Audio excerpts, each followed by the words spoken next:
Hari ini saya akan kongsikan 7 tips bagaimana anda boleh gunakan strategi SEO untuk menambah click-through rate dan juga lebih banyak ranking dan traffic kepada website anda.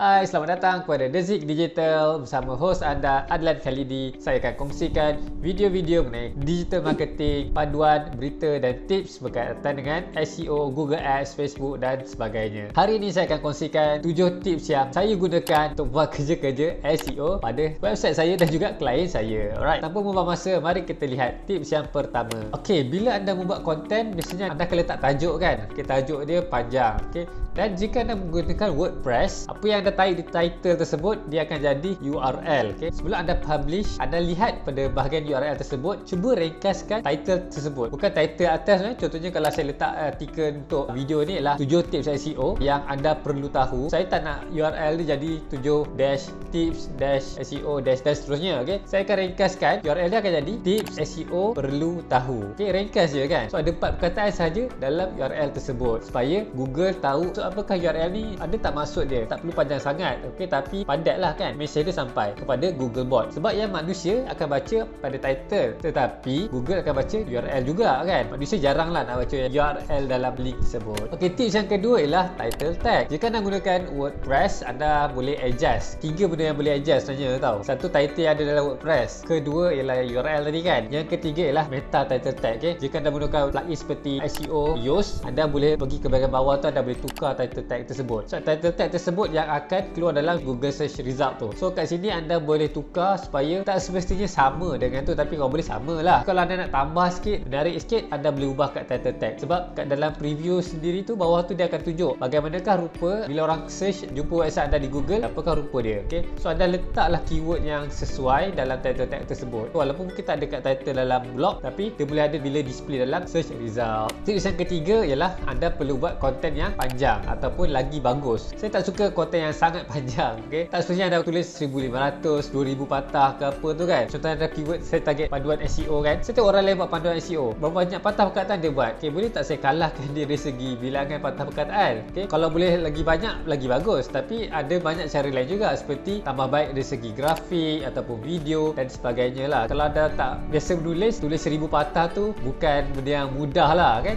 Kalau macam anda dah biasa tulis tu, kejap je nak tulis 1000 patah ni, mungkin dalam sejam dah settle kan 1000 patah perkataan ni kan. Anda tahu bagaimana nak menulis. Kalau tak, anda boleh cuba variasikan caranya, pelbagaikan gambar, buat artikel tu lagi menarik, gunakan bahasa yang lagi mudah dan sebagainya. Okey, tips yang keempat ialah menggunakan keyword dalam URL. Okey, tadi tips yang pertama saya cakap kan, kita pendekkan URL, tak perlu tulis sepanjang-panjang gitu. Tapi jangan lupa letakkan keyword yang anda target ke dalam URL tersebut. At least ada 2-3 perkataan lah dalam URL anda. Contohnya saya nak target servis SEO Malaysia kan. Saya gunakan tu lah, servis SEO Malaysia. Sebab saya nak target kataan SEO Malaysia. Ni keyword yang mahal lah. Bukan mahal, maksudnya ramai orang mencari. Dan saya masih mencuba lah kan. Walaupun ada search mungkin saya tak dapat first page, mungkin page 45 dan seterusnya. Tapi doakan supaya saya dapat target keyword SEO Malaysia, supaya dapat first page lah kan. Ramai yang hebat kat luar sana, saya tahu. Tips yang kelima, manusia bila dia baca sesuatu artikel, dia ada expectation dia. Okay? So apa yang boleh dibuat, tips yang paling senang ialah anda buat artikel yang ada nombor. Contoh video ni, nampak kan? Saya tulis 7 tips. Kenapa ada 7 kat situ? Satu artikel yang ada 20 point, dia tahu artikel ni mesti panjang, banyak point, banyak isi. Tapi kalau 7, mungkin tak banyak sangat isi dia kan, compare yang ada 20 point kan. So bila kita letak nombor 7 tips SEO kan, secara tak langsung orang tahu okey, artikel dia ada 7 point, compare artikel lain ada 5 point. So agak-agak orang nak cari yang berbanyak point kan. Boleh jadi orang nak baca yang pendek, yang tak banyak. Ada masa ada orang yang tengah mengkaji cari yang ada banyak, mungkin ada orang nak 15 tips kan. Kita boleh gunakan angka supaya tahu expectation dia berapa panjang artikel dia. So dia tahu okey, aku ada banyak masa, aku memang tengah buat research, aku nak tahu banyak mungkin tips. Okey,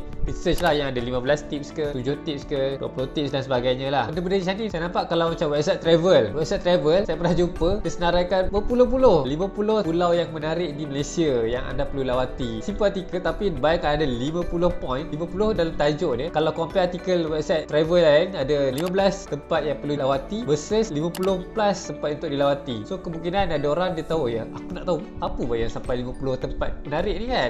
Dia akan search lah, dia akan tekan pada artikel tersebut. So gunakan angka dalam tajuk anda, okay? Bukan tajuk saja, maksudnya pastikan konten tu memang cukup lah. Kalau anda cakap ada 50, ada 50 point yang anda boleh buat. Konten macam ni kita sebut listicles, okay? Maksudnya dia macam list lah kan, ada 1, 2, 3 dan seterusnya. Bila anda letak angka ataupun bilangan dalam konten anda, pastikan dalam URL anda padam angka tersebut. Sebab contohnya anda mungkin publish artikel tersebut, mungkin macam saya kan, saya buat 7 tips SEO, tapi saya akan letak URL saya tips SEO yang anda perlu tahu kan. Contohnya kan, saya padam kataan 7 dalam URL. Kenapa? Sebab boleh jadi tahun hadapan saya mungkin tambah daripada 7 tips, saya akan tukar jadi 12 tips, tapi saya nak gunakan artikel yang sama. Saya tak perlu nak tukar artikel lain, saya hanya perlu tambah baik artikel yang anda sedang baca ni, contohnya kan. So bila kita tahu orang akan backlink, contohnya mungkin ada orang lain link pada artikel yang punya URL ni lah, SEO tips kan. Kalau tukar dekat URL dia akan kacau lah dari segi backlink, dia akan broken, link tu akan broken, okay? So saya suggest anda letak angka, tapi jangan letak angka dalam URL. Sama juga dengan tahun, okay? Saya boleh letak 7 tips SEO pada tahun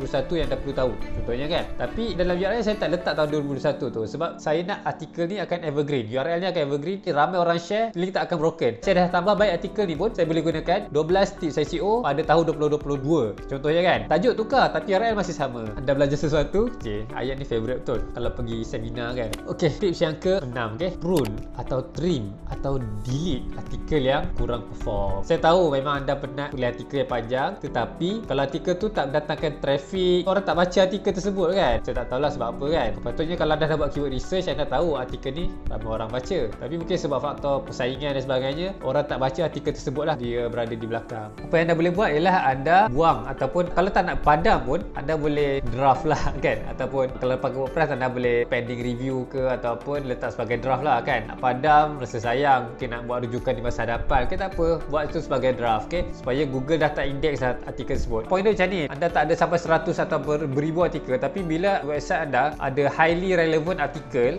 berkualiti, okay, daripada 100 artikel 99 ni memang sangat berkualiti, compare anda ada 1000 artikel tapi yang berkualiti 99, dan nampak tak berapakah percentage artikel berkualiti. So lagi tinggi percentage yang artikel yang berkualiti, lagi mudah untuk Google rankingkan website anda. Okey, dan ni adalah tips yang ke-7 yang anda perlu tahu, iaitu anda kena rajin bagi kredit, okey, rajin bagi backlink kepada sumber yang anda baca. Contohnya saya baca artikel daripada Semrush, artikel daripada Moz. So apa yang saya kena buat, saya perlu linkkan semula, okey. Contohnya saya tulis artikel, okey, ni sumber dia daripada Moz, okey, linkkan je lah kepada Moz. Google suka website yang rajin bagi backlink, okey, walaupun mungkin kita tak dapat faedah pun, lebih kurang macam ni lah kan. Kalau anda time belajar universiti dulu, anda buat thesis ke, kena bagi citation ataupun rujukan, maklumat tu daripada buku mana, daripada website mana kan. Sama juga dengan website SEO strategi ni, anda perlu bagi kredit kepada artikel asal, okey. Daripada situ Google tahu you have integrity, okey, ada penulis konten blog yang bagus. Di situ Google akan mudah untuk kenal pasti blog anda ni banyak topik pasal apa, sebab anda link pada website lain kan. Google tahu you have the right strategy lah kan, dan selain tu bantu Google untuk kenal pasti website anda dan bantu rankingkan website anda supaya lebih baik. Jadilah pemurah untuk bagi backlink kepada orang lain, okey. Kalau kita rajin bagi backlink ke orang, insya-Allah orang pun akan bagi backlink kat kita, okey, provided you have good content.